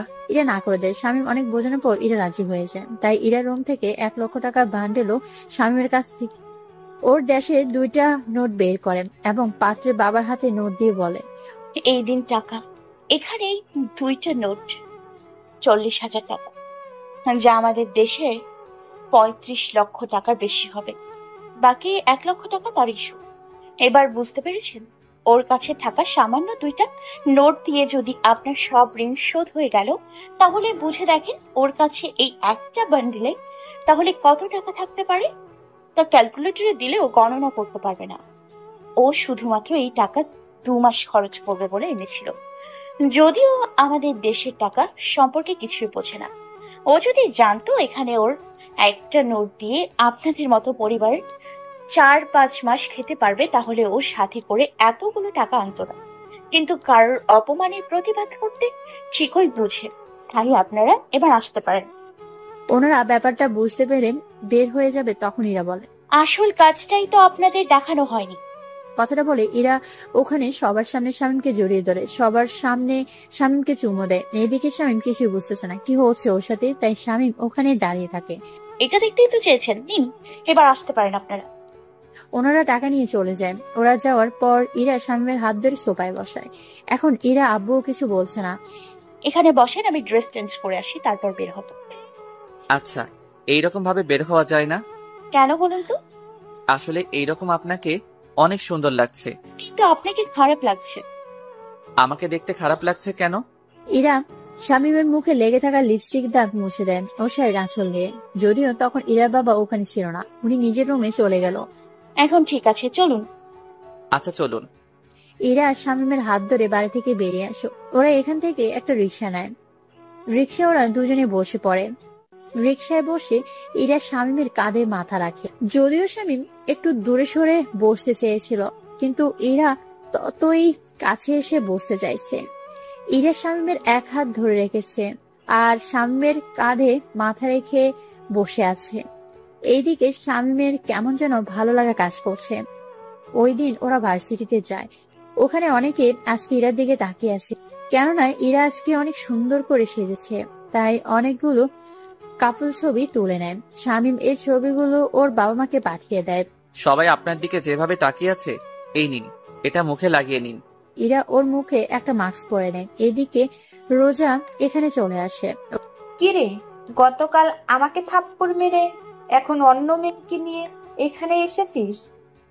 তোকে তো আমি দেখে নিব। ওই সময় ওখানে জুই চলে আসে। দেখুন রোজাপু, ভাইয়াকে কিছু করবেন না। ভাইয়া এমনিতেই কাল দেশে ফিরে যাবে, তাই প্লিজ আপু ভাইয়াকে কিছু করবেন না। এইদিকে শামীম কাল চলে যাবে শুনে ইরা অনেক খারাপ লাগে। ওই সময় রোজা জুইকে কিছু জিজ্ঞেস করে। জুই রোজার প্রশ্ন উত্তর দেয়। শামীম ওই দিন ইরাকে ওদের বাড়িতে পৌঁছে দিয়ে চলে আসে ওর পুকুর বাসায়। ওখানে শামীম নিজের সবকিছু গুছিয়ে নেয়, কেননা কাল চলে যাবে সেই জন্য। এদিকে ইরা তো ওর রুমে কান্না করতে করতে শেষ, কেননা শামীম চলে গেলে কবে আসবে তার শামীম নিজেও জানে না। পরের দিন সকালে শামীম ইরাদের বাড়িতে আসে। ওখানে শামীমকে দেখে ওনারা একটু অবাক হয়। শামীম ওনাদের সবাইকে ডেকে নিয়ে সবার সামনে বলে, আঙ্কেল আন্টি, আমি ইরাকে আমার সাথে নিয়ে যেতে এসেছি আমার দেশে। ও আমার সাথে ওখানে থাকবে আর আমি ওকে বিয়ে করতে চাই। এখন আপনারা রাজি থাকলে আমি আজকে ওকে নিয়ে যাব। ইরা রাজি থাকলে আমার কোনো আপত্তি নেই, কিন্তু বিয়ের আগে তোমার সাথে ওই বাড়িতে থাকলে লোক। আঙ্কেল, আমাদের ওখানে কোনো সমস্যা নেই। তাছাড়া ওখানেও আম্মুর সাথে অথবা একা একটা রুমেও থাকতে পারবে। জুইয়ের পরীক্ষা শেষ হতে আরো 10 দিন বাকি আছে। 10 দিন পরই আমাদের বিয়ে হবে। আপনারা দুজন জুইয়ের সাথে কথা বলে ফুপু ও ফুপা ওনাদের সাথে করে চলে আসবেন আমাদের বাড়িতে, আর আমি ওকে এখন নিয়ে যাব। এখানে থাকলে ওই ছেলেটা ইরার ক্ষতি করতে পারে। এইদিকে ইরা রাজি হয়ে যায়। ইরা ওর সব জামা নিয়ে শামীমের সাথে বেরিয়ে পড়ে। ওদের বিদায় জানানো বাড়ির সবাই এয়ারপোর্টে চলে এসেছে। ইরা ওর বাবা মাকে ধরে কান্না করছিল। দেরি হয়ে যাওয়াতে শামীম ইরাকে নিয়ে ভিতরে ঢোকে। ভিতরে গিয়ে সবকিছু ঠিক করে ওরা প্লেনে গিয়ে বসে। প্লেনে ওরা অনেক গল্প করতে থাকে। সবকিছু শেষ হতে ওরা চলে আসে আমেরিকায়। ওখানে এয়ারপোর্টের 5টা গাড়ি এসেছে শামীমকে নিয়ে যাওয়ার জন্য। শামীম এতগুলো গাড়ি কেন? বারে, গাড়ি না থাকলে যাব কি করে? তাই বলে এতগুলো গাড়ি? এতগুলো গাড়ি শুধু তোমার জন্য। তাই কোনো কথা না বলে ওরা গাড়িতে উঠে যায়। গাড়ি চলতে থাকে। এরা শামীমকে জড়িয়ে ধরে ওর কাঁধে মাথা রাখে। এভাবেই ইরা ঘুমিয়ে যায় কিছুক্ষণের জন্য। 1 ঘন্টা পর ওরা একটা রেস্টুরেন্টে এসে থামে। ইরা ঘুম ভাঙায় শামীম। আমরা কি চলে এসেছি? না। তাহলে এখানে এসে থামলে যে? এখান থেকে কিছু খেয়ে তারপর আবার রওনা দিব। আর 2 ঘন্টা লাগবে যেতে। তাই ভাবলাম কিছু খেয়ে যাই। তার উপর সন্ধে হয়ে গিয়েছে। তাই এখন চলো ভিতরে যাই। একটা কথা বলবো? কি কথা বলো? আমি এভাবে ভেতরে গিয়ে খেতে পারবো না। তাই খাবার যদি এখানে নিয়ে আসতে। ও, এই ব্যাপার? চিন্তা করো না, আমি ওদের বলে দিচ্ছি, ওরা আমাদের জন্য খাবার নিয়ে আসবে। তুমি এখানে কেন খাবে? তুমি ভেতরে খেয়ে আমার জন্য খাবার নিয়ে আসো। তুমি যখন ভিতরে খাবে না তখন আমি আর গিয়ে কি করব? তাই কোনো কথা না। ওদের খাবার আনতে বললে ওরা প্রয়োজনীয় সবকিছু নিয়ে গাড়িতে আসে। গাড়িতে ওরা দুজনে খেতে থাকে। শামীম ইরাকে খাইয়ে দিচ্ছে আর ইরা শামীমকে। ওরা দুজনকে খাওয়ানো শেষ হলো। আচ্ছা, তোমার বাবা মা কি আমাকে পছন্দ করবে? ওনারা পছন্দ করেছে বলেই তো তোমাকে নিয়ে যাচ্ছি বাসায়। কি? ওনারা কখন দেখলো আমাকে? আমি ছবি দিয়েছিলাম যেদিন আমি তোমাদের বাড়িতে যাই।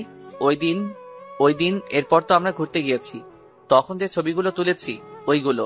এরপর বাবা মা তোমাকে অনেক পছন্দ করেছে। আমি তো ভেবেছি আমি এখানে এসে জুয়ের পরীক্ষার পর গিয়ে তোমাকে নিয়ে আসবো, কিন্তু তা তো আর হলো না। তাই ভাবলাম তুমি রাজি হলে আজকেই নিয়ে আসবো। প্ল্যানিং তাহলে আগে থেকে করে রেখেছো? রাত 8টা ওরা বাড়িতে ঢোকে। শামীমদের বাড়ির চারদিকে বিভিন্ন রঙের লাইট জ্বলছে। দেখতে জাস্ট অসাধারণ। শামীমের আম্মু উনি দরজা খুলে নিজের ছেলে হবু বউকে ঘরে তুলে নেয়। এরা শামীমের মাকে জড়িয়ে ধরে ভিতরে চলে যায়। আসতে কোনো অসুবিধা হয়নি তো? না আন্টি, কোনো অসুবিধা হয়নি। শামীম, তাহলে বৌমা কি একা শোবে নাকি তোর সাথে শোবে? আঙ্কেল, আমি আন্টির সাথেই ঘুমাবো। তাহলে আমি কোথায় ঘুমাবো? কেন আঙ্কেল, বাড়িতে কি আর কোনো রুম নেই? ইরা, এই বাড়িতে মোট 15টা রুম আছে। আব্বু তো আম্মুকে ছাড়া ঘুমায় না, তাই। তাহলে আমি বরং একাই শোবো এই কয়েকদিন। ঠিক আছে, এখন তোমার রুমটা দেখিয়ে দিচ্ছি। তুমি ফ্রেশ হয়ে রেস্ট নাও, সকালে কথা হবে। তাই হবে।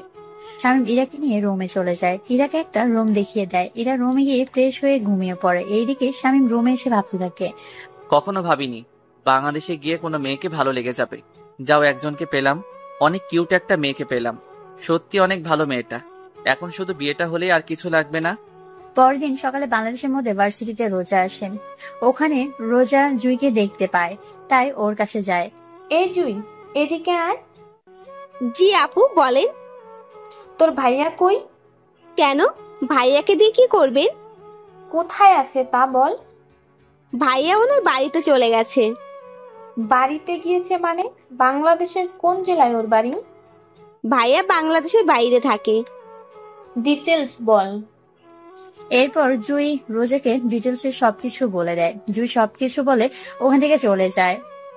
এইদিকে রোজা বাড়িতে এসে জানায় ও আমেরিকায় যাবে। ওর কথায় ওর আব্বু রাজি হয়ে গেল। এইদিকে সকাল 11টায় ইরা ফ্রেশ হয়ে বারান্দার বাইরে যায়।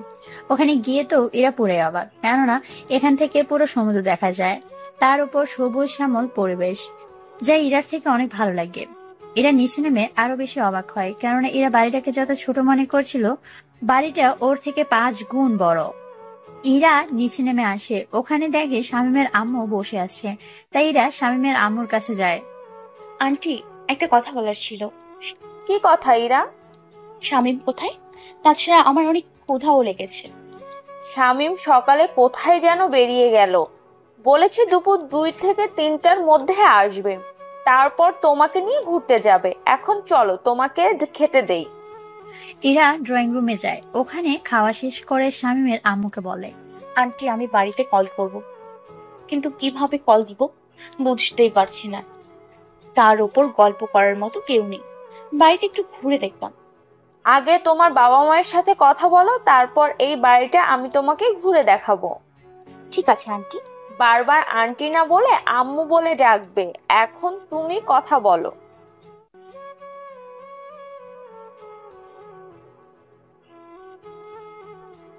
আম্মু, এই রুমটা কার?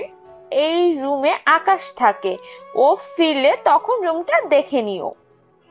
আচ্ছা, আমি তাহলে আমার রুমে ঢুকে টিভি দেখি। এইদিকে শামীম ওর আস্তানে চলে আসে। ওই দিকের কোনো খবর পেলে? বস, একটা গোপন খবর পেয়েছি। কি খবর? বস, মিস্টার কিবরিয়ার মেয়ে আমাদের দেশে আবারও ফিরে আসবে, তবে কিবরিয়া আসবে না। কিন্তু কিবরিয়ার মেয়েকে আমরা চিনব কি করে? বস, ওটাই একমাত্র বড় সমস্যা। আচ্ছা, তোমরা খবর লাগাও, আমি এখন বাসায় যাচ্ছি।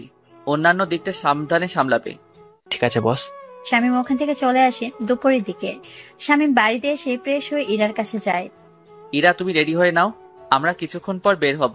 হ্যাঁ, এই ড্রেসটা পরবে। ঠিক আছে, পরবো। শামীম ওর রুমে গিয়ে অপেক্ষা করতে থাকে। কিছুক্ষণ পর ইরা রেডি হয়ে শামীমের রুমে এলো।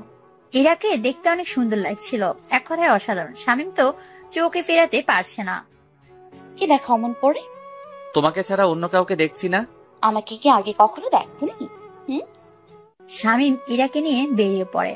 অন্যদিকে রোজা এয়ারপোর্টে চলে আসে এবং আমেরিকায় আসার জন্য টিকিট কেটে নেয়। টিকিট কেটে প্লেনে উঠে বসে। কয়েক ঘন্টা পর আমেরিকায় এসে পৌঁছায়। এইদিকে শামীম ইরাকে নিয়ে পুরো বিকেল ঘুরিয়ে দেখতে থাকে। রাতের বেলায় ওরা ডিনার করে বাসে আসে। ইরা, তুমি গিয়ে ঘুমাও, আমি একটু বাইর হব। কি বলছো? রাত 11টা আর তুমি এখন বের হবে? হ্যাঁ, একটু যেতে হবে। তুমি চিন্তা করো না, রাত 2টার আগে ফিরে আসবো। ঠিক আছে, তবে সাবধানে যাবে কিন্তু। ঠিক আছে, সাবধানেই যাব। শামীম বের হয়ে ওর আস্তানে চলে আসে। ওখানে এসে আসিফকে প্রশ্ন করে। আসিফ, তোমাকে যা বলেছি মনে আছে তো? জি স্যার, মনে আছে। আমাদের লোক ওকে ফলো করছে। ও কোথা থাকে তা জেনে গেছি। তাহলে চলো মেয়েটার কাছে যাই, ওকে এখানে উঠিয়ে নিয়ে আসি। বস, আপনি নিজে কি ওখানে যাবেন? হ্যাঁ, যাব তো। কারণ ওই মেয়েটার সাথে যদি আরো অনেক লোক থাকে তাহলে তো বুঝতেই পারছো। তাহলে চলেন বস। শামীম ওদের নিয়ে রওনা দেয় হোটেলের দিকে। এখানে একে লোক, এরা তার গুণে ওই মেয়েটার সব ডিটেলস বলে দেয়। ওরা ওই রুমের সামনে চলে আসে। দরজা খুলে ভিতরে ঢুকে শামীম রোজাকে দেখতে পায়। রোজাকে দেখে কি বলবে শামীম কিছু বুঝতেছে না। এইদিকে রোজা বলে ওঠে, আপনারা কারা? এখানে কি করে এলেন? তার আগে এটা বল, তুই এখানে কেন এলি? আমি একজনকে ভালোবাসি, তার জন্যই আমি এখানে এসেছি। নাম কি তার? কোথায় থাকে? দেখুন, আমি এর চেয়ে বেশি কিচ্ছু জানি না। তোর বাবার নাম কি কিবরিয়া? আপনারা আমার বাবার নাম কি করে জানেন? যা বলছি তার উত্তর দে। হ্যাঁ, কিন্তু আপনারা কে তা তো বলবেন। তা আপনার না জানলেও চলবে। আসিফ, চল তো এখান থেকে। কোনো সমস্যা হয়েছে কি? আসতে বলছি, আয়। ওরা ওখান থেকে চলে আসে। এইদিকে শামীম ভাবে, রোজা এখানে আবার কাকে ভালোবাসে? ও কার জন্য আসতে পারে তা তো আমাকে জানতেই হবে। এইদিকে ওরা আস্তানে চলে আসে। ওখানে এসে ওরা নিজেদের কাজ করতে থাকে। তখন আসিফ বলে, বস, এটা তো ওই মেয়েটাই ছিল, তাহলে ছেড়ে দিলেন যে? ওই মেয়েটা বাংলাদেশে থাকে, ওখানে একটা ভার্সিটিতে ছোটখাটো মাস্তানি করে বেড়ায়। কিন্তু এখানে কাউকে মারতে আসবে এত সাহস হবে না। মেয়েটা বলেছিল কাউকে ভালোবাসে। তাহলে কে হতে পারে যে ওকে ভালোবাসে? আচ্ছা, তোরা যে যার বাসায় চলে যা। আসিফ, কাল একটা অপারেশন আছে, রাতে চলে আসিস। ওকে বস। শামীম চলে আসে ওর বাসায়। ওখানে এসে শামীম ওর রুমে চলে আসে। ওখানে এসে শামীম দেখে ইরা শামীমের রুমে শুয়ে আছে। ঘুমন্ত অবস্থায় ইরার চেহারাটা অনেক বেশি মায়াবী লাগছিল। শামীম ওখান থেকে বারান্দায় গিয়ে শুয়ে পড়ে। পরের দিন সকালে ইরা ঘুম থেকে উঠে বারান্দায় গিয়ে শামীমকে ওখানে শুয়ে থাকতে দেখে। তাই একটু অবাক হয়, কিন্তু এর চেয়ে বেশি অবাক হয় শামীম ইরাকে একবারও ডাকলো না সেই জন্য। তাই ইরা শামীমের কাছে যায়। ইরা শামীমের বুকে হাত দিয়ে ডাকতে গেলে শামীম এরা হাত ধরে বুকের সাথে মিশিয়ে রাখে। এতে এরা অনেক সাবধানে হাত ছাড়ানোর ব্যবস্থা করে, কিন্তু তাতে কোনো লাভ হয় না। কিছুক্ষণ পর সূর্যের আলো পড়ায় শামীমের ঘুম ভেঙে যায়। ঘুম থেকে উঠে শামীম দেখে ইরা হাত ও ধরে আছে, তাই তাড়াতাড়ি করে ছেড়ে দেয়। আমি বুঝতে পারিনি। কোনো ব্যাপার না, তুমি এখানে কেন ঘুমিয়েছো? কি করবো, এসে দেখি তুমি শুয়ে আছো, তাই ভাবলাম তোমাকে ঘুম থেকে জাগানোটা ঠিক হবে না, তাই আমি বারান্দায় ঘুমিয়ে পড়েছি। কিন্তু তুমি এখানে কেন আসতে গেলে? আমি তো ঘুম থেকে উঠে ভেবেছিলাম একটু বারান্দায় আসি, তাই এখানে এসে দেখলাম তুমি শুয়ে আছো, তাই তোমাকে ডাকতে গেলাম। অমনি তুমি আমার হাত। আচ্ছা, তুমি ফ্রেশ হয়ে নাও, তোমাকে আমার ভার্সিটিতে নিয়ে যাব। সত্যি? হ্যাঁ, তাহলে যাও, এখন ফ্রেশ হয়ে নাও। ইরা ফ্রেশ হতে চলে গেল। এইদিকে শামীম কিছুক্ষণ ব্যায়াম করে নেয়, কেননা ইরা বের হতে সময় লাগবে। সেই সময়টায় শামীম ব্যায়াম করে নেয়। ওরা দুজনে রেডি হয়, নাস্তা করে বেরিয়ে পড়ে ভার্সিটির উদ্দেশ্যে। শামীম ইরাকে নিয়ে ভার্সিটিতে যাচ্ছে। ওখানে গিয়ে শামীম রোজাকে দেখতে পায়। তার সাথে ভার্সিটির সবাই স্বামীকে চেনে, তাই অনেকে মারামারি বন্ধ করে দাঁড়িয়ে আছে। আচ্ছা, এই মেয়েটাকে খুব চেনা চেনা লাগছে, মনে হচ্ছে এর আগেও কোথায় যেন দেখেছি। আমার থেকেও তাই মনে হচ্ছে। আরে এই তো রোজা, যে মেয়েটা তোমাকে ভার্সিটিতে মেরেছে। কিন্তু এই মেয়েটা এখানে কেন এসছে? একটা কাজ করো, তুমি গিয়ে জিজ্ঞেস করো। আমি গেলে তো। তুমি কি এখনো ভয় পাচ্ছ নাকি? এটা তোমার ভার্সিটি, এখানে তোমাকে ভয় পেতে হবে না। ঠিক আছে, আমি তোমার সাথে যাব, কিন্তু তুমি ওর সাথে কথা বলবে, ঠিক আছে? ঠিক আছে। এইদিকে শামীম ইরাকে নিয়ে রোজার সামনে যায়। রোজা শামীমের সাথে ইরাকে দেখে কিছুটা চমকে ওঠে। এ কি এরা, তুমি এখানে? তাও শামীমের সাথে কি করে? আমি শামীমকে ভালোবাসি, আর শামীমও আমাকে ভালোবাসে, তাই আমি ওর সাথে এসেছি। কিছুদিন পর আমরা বিয়ে করব। কিন্তু রোজা, তুমি এখানে কেন এলে? আমিও একজনকে ভালোবেসে এখানে এসেছি, কিন্তু এখন তো দেখছি। কে সেই ছেলে? তুমি? সে শামীম। রোজার মুখে শামীমের নামটা শুনে ওরা দুজনেই অবাক। তার সাথে ভার্সিটির অনেকে তাকিয়ে আছে ওদের দিকে। ভার্সিটির সবাই শামীমের পরিচয় জানে, মেয়েরা ভালো করে জানে শামীম ভার্সিটির কোনো মেয়ের সাথে কথা বলে না। তাহলে এই দুটো মেয়ে কারা যাদের সাথে শামীম কথা বলছে? ব্যাপারটা হাস্যকর না? এখানে এসেছেন আমাকে ভালোবাসতে? প্লিজ শামীম, আমাকে ফিরিয়ে দিও না। দেখুন, আপনি ভালো করে জানেন আমি ইরাকে ভালোবাসি, তাহলে কি করে বলতে পারছেন আপনি আমাকে ভালোবাসেন? এইদিকে ওরা কথা বলছিলাম, তখন দূর থেকে কয়েকটি ছেলে ওখানে এসে শামীমের কাঁধে হাত রেখে বলে, কিরে, তুই তো আগে কখনো মেয়েদের সাথে কথাই বলতি না, সেখানে তুই কিনা এখন দুটো মেয়ের সাথে, তাও মেয়ে দুটো সেরকম সুন্দর। তো কথাটা বলার আগে শামীম রনিকে একটা একটা করে ঘুষি দেয়। এতে করে রনি অনেকটা দূরে গিয়ে পড়ে। কাজটা কিন্তু তুই ভালো করলি না শামীম। তুই ভালো করে জানিস। আমিও দেখে নিব তোকে। দেখাই যাক। দেখুন রোজা, আপনি আমাকে ভুলে যান, ওটাই ভালো হবে। ইরা, চলো এখান থেকে। শামীম ইরাকে নিয়ে ওখান থেকে চলে আসে। এইদিকে রোজা ভাবতে থাকে ইরাকে শামীমের কাছ থেকে কি করে আলাদা করা যায়। তাই রোজা ঠিক করে রনিকে হাত করবে, তাহলেই শামীমের সম্পর্কে সব জানতে পারবে। এইদিকে শামীম ইরাকে নিয়ে চলে আসে পার্কে। এখানে বসো, আমি তোমার কোলে মাথা রেখে শুয়ে থাকি। আচ্ছা, থাকো। ইরা মাথা রেখে শুয়ে পড়লো। অন্যদিকে রকি ওর বন্ধু এবং সাথে কয়েকজন ছেলেকে আনলো শামীমকে মারার জন্য। ওরা পিছন থেকে শামীমকে মারতে আসে, কিন্তু তখন ভাগ্য ভালো শামীম ছবি তুলছিল, তাই পিছনের মানুষকে শামীম দেখে ফেলে। ওরা মারতে আসলে শামীম ওদের হাত ধরে ফেলে, অন্য হাত দিয়ে ওই ছেলেটাকে ঘুষি দিয়ে ফেলে দেয়। ইরা, তুমি এই নাও ইয়ারফোনে গান শোনো, আমি 3 মিনিটের জন্য আসছি। বুঝতে পারছি, আচ্ছা যাও। ইরা ওখানে শুয়ে শুয়ে গান শুনতেছে। এইদিকে শামীম তাড়াতাড়ি করে ওদের কাছে যায়। রকি, তোকে এত মারামারি, তারপরেও তোর শিক্ষা হয় না? তোকে তো মারবো, সাথে ওই মেয়েটাকেও। ওরা সেই শামীমকে মারতে আসবে। শামীম পায়ে বুট থেকে বন্দুক বের করে ওদের গুলি করতে থাকে। অনেকে পালিয়ে যাওয়ার সময় পায়ে গুলি লাগে। শামীম রনিকে অনেক বুঝিয়ে ওখান থেকে পাঠিয়ে দেয়, কেননা শামীম এখানে কোনো গন্ডগোল করতে চায় না। আর এতক্ষণ ওদের মধ্যে যে মারামারি হয়েছিল সেটাকে একজন ভিডিও করে রেকর্ড করছিল, আর সে হলো রোজা। শত্রুতা কি তা রোজা ভেবে নেয়, রকির থেকে জেনে নেবে। কিছুক্ষণ শামীম ইরার কাছে আসে। ইরা উঠে আবারও শামীমের কোলে শুয়ে পড়ে। এইদিকে রকির কিছু লোক রকিকে হসপিটাল নিয়ে যায়। রকিকে হসপিটাল নিয়ে যাওয়ার পর রোজাও হসপিটালের দিকে যায়। এইদিকে ওরা আরো কিছুক্ষণ সময় কাটায়। দুপুরের দিকে শামীম ইরাকে নিয়ে রেস্টুরেন্টে যায়। ওখানে ওরা খাবার খেতে থাকে। খাবার খেয়ে ইরাকে নিয়ে শামীম বাসে চলে আসে। এইদিকে রকিকে দেখতে ওর বাবা আসলো। ডক্টর, আমার ছেলে কেমন আছে? বিয়া ডক্টর থেকে জানতে পারে রকি এখন ঠিক আছে। এইদিকে রোজাও রকির কাছে আসে। কেমন আছেন? জি ভালো, কিন্তু আপনাকে তো ঠিক চিনলাম না। আমাকে না চেনার কথা। আচ্ছা, আপনার সাথে শামীমের কি শত্রুতা? তাছাড়া শামীমের এত ভালো ফাইট করে কি করে? তখনই রকির আব্বু চলে আসে। কেমন আছিস বাবা তুই? এই তো এখন ভালো আছি। তা এই মেয়েটিকে? জানি না আব্বু, এই মেয়েটি শামীমের সম্পর্কে জানতে এসেছে। তুমি শামীমের কি হও? আমি ওর কেউ হই না। আপনারা শামীমের সম্পর্কে যতটুকু জানেন প্লিজ আমাকে বলেন। শামীমের আব্বু এই দেশের ধনীদের তালিকায় 3 নম্বরে আছে, আর শামীম ওনার একমাত্র ছেলে। শামীম মারামারি একটু বেশি করে, ও চোখের সামনে অন্য দেখলে এমনটাই করে, যার কারণে আমার ছেলের সাথে ওর প্রতিনিয়ত মারামারি লেগেই থাকে। আমার যতটুকু জানার ছিল আমি জেনে গেছি। এবার তাহলে উঠি। রোজা ওখান থেকে চলে যায়। এইদিকে শামীম কি করবে কিছু ভেবে পাচ্ছে না, কেননা ইরার সামনে শামীম মারামারি করতে পারছে না। কেননা ইরা জানে শামীম অনেক ভদ্র, কিন্তু মুখোশের আড়ালে শামীম যে অনেক ভয়ঙ্কর তা যদি ইরা জানতে পারে তখন কি হবে, এটাই শামীম ভাবছে। ওই দিন রাতের বেলায় শামীম বের হয়ে আসে ওর জঙ্গলের আস্তানার দিকে, কিন্তু ওখান থেকে এসে শামীম ওর সব লোকদের রেডি হতে বলে। আসিফ, সবগুলো লোক কি রেডি হয়েছে? হ্যাঁ বস, সবাই রেডি। এখন শুধু আপনি হুকুম দিলে আমরা বেরিয়ে পড়ব।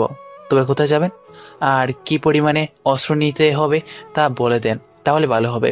পর্যাপ্ত পরিমাণে সবকিছু নিয়ে নাও। তাই হবে বস। ওরা সবকিছু রেডি করে বেরিয়ে পড়ে গাড়ি নিয়ে কিছু দূর যাওয়ার পর শামীম ওদের সবাইকে থামাতে বলে। এবার তোমরা সবাই আলাদা আলাদা ভালো যাবে, মানে হচ্ছে আমরা চারদিক থেকে ওদের ঘিরে ফেলবো, এরপর আমরা ওদের আক্রমণ করব। তাই হবে বস। ওরা সবাই চারপাশ থেকে ওই জায়গাটা ঘিরে দাঁড়ায়। ওরা একে একে যে বাসা থেকে বের হতে যায় অমনি শামীমের লোক ওদের মেরে ফেলেছে। এভাবে অনেকগুলো লোক ওরা মেরে ফেলে, কিন্তু আশ্চর্য কথা হলো মাত্র 5-6 লোক এই ঘরে ছিল। এটা জেনে স্বামী আশ্চর্য হয়, কেননা স্বামীর জানা মতে এখানে অনেক লোক থাকার কথা, এবং এখানে আজকে নারী পাচার করার কথা কিবরিয়া হলো রকির বাবা, যিনি রাজনীতির সাথে জড়িত, আবার মাফিয়া গ্রুপের সাথেও জড়িত। স্বামী ওর লোকজন নিয়ে ভিতরে যায়, কিন্তু ওখানে কোনো লোক নেই। আর এই তোমরা ভালো করে আশেপাশে খুঁজে দেখো, কোনো গুপ্ত দরজা তো অবশ্যই পাবে। ঠিক আছে বস। ওরা সবাই মিলে গুপ্ত দরজা খুঁজতে থাকে। অনেকক্ষণ পর ওরা গুপ্ত দরজা খুঁজে পেল। ওই দরজা দিয়ে ভিতরে ঢুকতে থাকে। ওখানে গিয়ে ওরা একটা ম্যানহলের মতো জায়গায় গিয়ে পৌঁছায়। তোমরা 3-4 জন করে এক একজন এক এক টানেলের ভিতর দিয়ে যাও। যদি ওদের দেখতে পাও তাহলে ফিরে এসে সবাই ঠিক এই জায়গায় আসবে। এরপর আমরা সবাই মিলে ওখানে যাব, তবে নিজে থেকে কিছু করতে যেও না। ওরা সবাই খুঁজতে থাকে। কিছু দূর গিয়ে ওরা একটা মুখ দেখতে পায়, তাই ওরা মুখের দিকে যেতে থাকে। ওখানে গিয়ে ওরা কয়েকটা ট্রাক দেখতে পায়, তাই ওই লোকগুলো পিছিয়ে এসে ওই জায়গায় আসে। ওরা ওখানে এসে বাকি লোকদের দেখতে পায়, তাই ওরা সাবধানে ভিতরে ঢুকে যায়। ওখানে গিয়ে ওরা বুঝতে পারে ওরা একটা পাহাড়ের ভিতর রয়েছে, কেননা পাহাড়ের বাইরে এখন রয়েছে ওই ট্রাকগুলো। বস, এখন কি করব? গুলি চালাও, তবে মেয়েগুলোর গায়ে যেন না লাগে। তাই ওরা গুলি চালাতে বলে ওর লোকদের। অন্ধকারে স্বামীর লোক ভালোই দেখতে পাচ্ছিল, কারণ পাহাড়ের বাইরে গাড়িগুলোর কাছে আলো ছিল। ট্রানেলের ভিতর থাকা লাইটগুলো তার ওরা কেটে দেয়, এতে করে ভিতরে অন্ধকার। শামীম ওর লোকদের নিয়ে আস্তে আস্তে ভিতর দিয়ে শুয়ে শুয়ে সামনে এগোচ্ছে। অনেকটা পথ ওরা যেতে অনেক লোককে মেরে ফেললো। তাহলে ওদের যেহেতু মারা শেষ, তাহলে গাড়ি দরজা খুলে দাও। ওরা দরজা খুলে ভিতরে অনেক মেয়েকে দেখতে পায়, তাই একে সবাই বের করে। ওরা অনেক ভয়ে ছিল। এইদিকে ওদের নিয়ে শামীম পুলিশ স্টেশনের সামনে নামিয়ে দিয়ে শামীম চলে যায়। এইদিকে মেয়েগুলো ভিতরে গিয়ে ওদের ঠিকানা দেয়, এতে করে সকাল হলেই ওদের বাড়িতে পৌঁছানোর ব্যবস্থা করবে। ওদের সব ব্যবস্থা করে শামীম বাসে চলে আসে। আজকুইরা শামীমের রুমে শুয়ে আছে, তাই শামীম বারান্দায় গিয়ে শুয়ে পড়ে। সকাল শামীম উঠে ফ্রেশ হয়ে নেয়। এদিকে শামীম দেখে ইরা এখনো ঘুমাচ্ছে, কারণ সকাল 7টা বাজে। তাই ইরাকে না জানিয়ে শামীম বেরিয়ে আসে। আম্মু, আমাকে নাস্তা দাও। কি রে, তুই আজকে এত তাড়াতাড়ি উঠে গেলি কেন? ঘুম আসছিল না, এখন খেতে দাও। ইরাকে আসার সময়ে নিয়ে আসছি। এখন মাত্র 7টা বাজে, তুমি আমাকে খেতে দাও, আমি একটু বাইরে যাব। ও আস্তে আস্তে আমি ফিরে আসবো। শামীম নাস্তা করে বেরিয়ে পড়ে। শামীম পথে যেতে যেতে রোজাকে দেখতে পায়, কেননা রোজা আগে থেকে ওখানে ছিল। তাই শামীম গাড়ি থামিয়ে রোজার কাছে যায়। রোজা, আপনি এখানে কেন? আর পথ আটকিয়ে কেন দাঁড়িয়ে আছেন? তার আগে এটা বল, রোজা সবসময় একজন ভদ্র ছেলেকে বিয়ে করতে চেয়েছিল, কিন্তু এখানে এসে জানতে পারলাম তুই মোটেও ভদ্র না, সারাক্ষণ মারামারি করিস। যদি এই কথা ইরা জানতে পারে তাহলে কি হবে ভেবে দেখেছিস? যা হওয়ার পরে হবে, কিন্তু ইরাকে জানিয়ে তোর কি লাভ? লাভ তো আমারই হবে, কারণ ইরা তোর জীবন থেকে চলে গেলে আমি তোর জীবনে এন্ট্রি নিব। তোর সাহস তো কম না। তোকে তো আমি দেখ, আমার সময় যাচ্ছে, তাই আমার সামনে থেকে সর। যেখানে যাওয়ার যেতে পারিস। আমি পার্কের ভিতর মারামারি করার সময় ভিডিও করে নিয়েছি। এই ভিডিওটা যদি ইরা দেখে তাহলে? শামীমের চোখের দিকে তাকিয়ে রোজা ভয় পেয়ে যায়, তাই ওখান থেকে সরে যেতে শামীম গাড়ি নিয়ে চলে আসে। 1 ঘন্টা পর শামীম ফিরে আসে বাড়িতে। বাড়িতে এসে ইরা মাথার পাশে একটা প্যাকেট রেখে দেয়। এরা ঘুম থেকে উঠে প্যাকেটটা দেখতে পায়, তাই প্যাকেটটা নিয়ে ওয়াশরুমের ভিতরে চলে যায়। ওখানে এরা প্যাকেটের মধ্যে শাড়ি দেখতে পায়, তাই ওই শাড়িটা পরে নিচে নেমে আসে একেবারে তৈরি হয়ে। এরা নিচে নেমে আসতে আর স্বামী ইরার দিকে তাকিয়ে আছে, কেননা ইরাকে দেখে মনে হচ্ছে আসমান থেকে পরে নেমে এসেছে, কেননা এত সুন্দর লাগছিল যে বলার বাহিরে। কি দেখছো অমন করে? তোমাকে দেখছি, অনেক সুন্দর লাগছে তোমাকে। আগে কি দেখতে খারাপ লেগেছে নাকি? না, কিন্তু আজকে অনেক বেশি সুন্দর লাগছে তোমাকে। তাহলে চলো নাস্তা করে বেরিয়ে পড়ি, আজকে যাব সমুদ্র দেখতে। সত্যি? তাহলে চলো চলো। নাস্তা তো করে যাবে? পরে করবো, আগে চলো। ওরা বাইরে বেরিয়ে পরে সমুদ্র দেখার জন্য। ওরা ওখানে অনেকটা সময় কাটা, দুজন পাশাপাশি হাঁটা, বসে থাকা, একসাথে খাবার খাওয়া। ওরা দুজনেই অনেক মজা করে। মাঝে মাঝে ইরা স্বামীর কোলে ওঠার জন্য বায়না করে, তাই শামীম ওই ইরাকে কোলে নিয়ে বালুর উপর দিয়ে হাঁটে। ওরা কোথাও বসলে ইরা স্বামীর কাঁধে মাথা রাখে, এতে করে ইরা অনেক শান্তি পায়, তার সাথে শামীমও।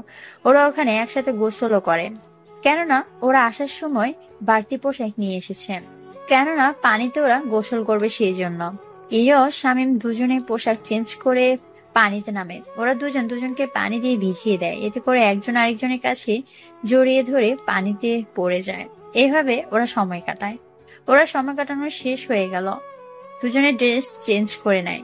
ওরা গাড়িতে উঠে বাড়ির দিকে রওনা দেয়। বাড়িতে এসে শামীম ইরাকে দেখে। শামীমের ফুপু ফুফা ও জুই বসে আছে, তার সাথে ইরার বাবা মাও। ইরা ওর বাবা মাকে দেখে দৌড়ে গিয়ে জড়িয়ে ধরে। এইদিকে জুই এসে শামীমকে ধরে। কোথায় গিয়েছিলি তোরা?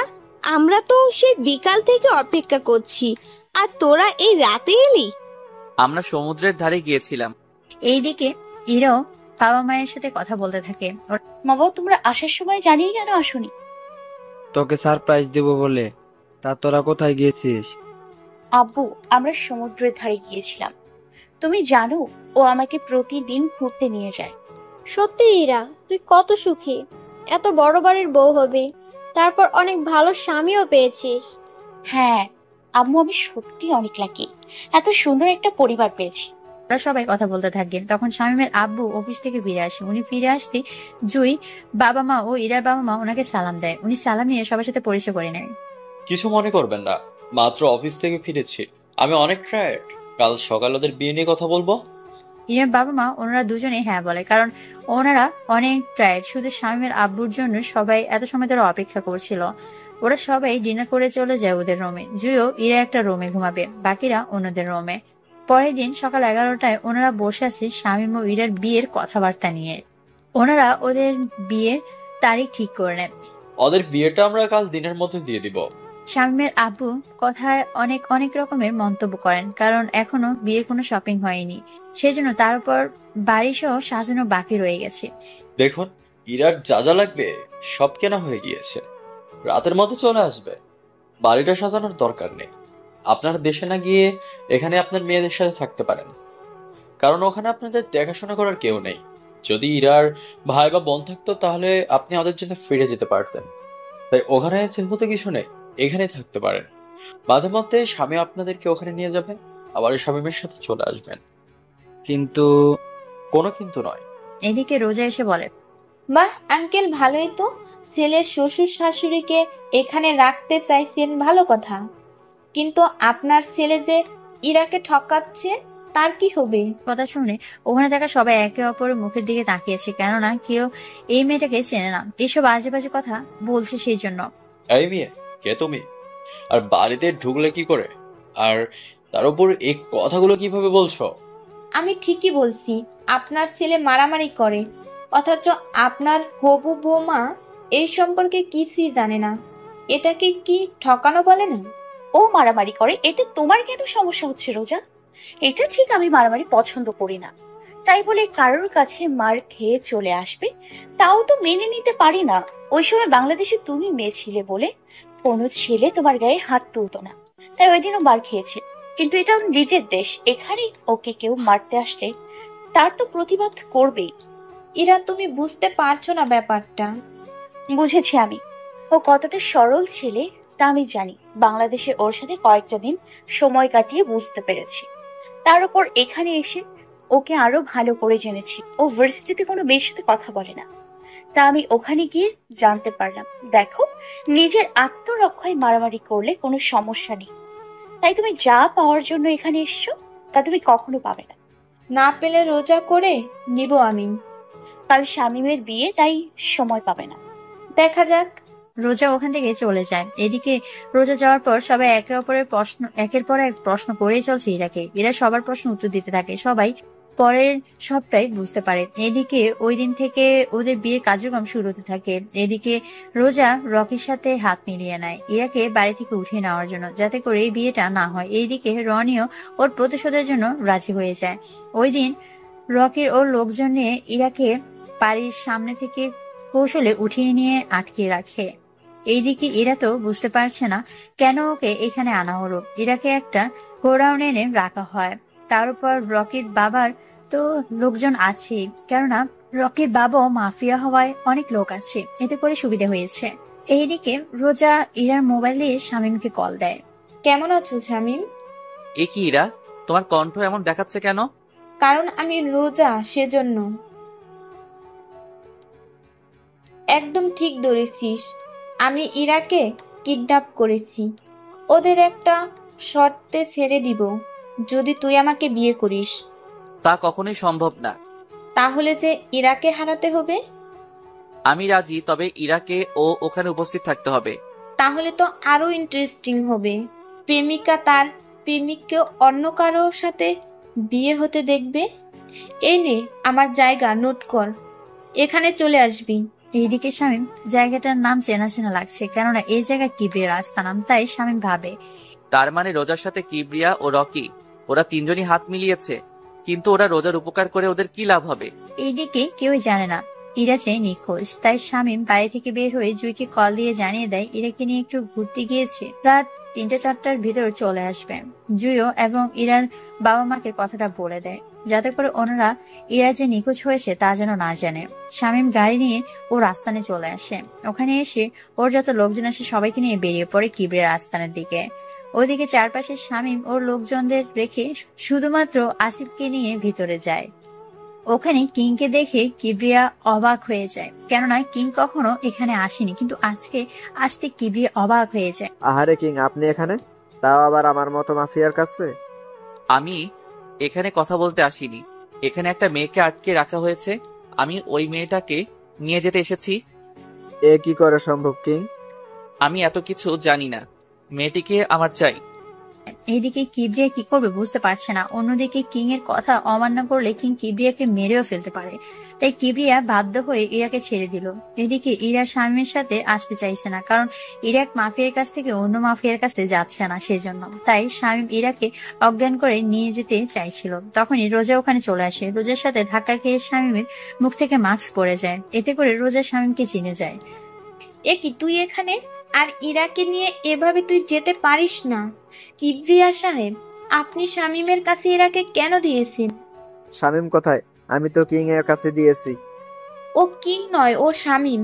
আর ওকেই আমার বিয়ে করার কথা ছিল, কিন্তু কি করলেন? ওকে এত তাড়াতাড়ি করে ছেড়ে দিলেন। কি, ও তাহলে কিং নয়? কিন্তু তাহলে কিং এর ডান হাত আসিফ এই ছেলেটার সাথে কেন?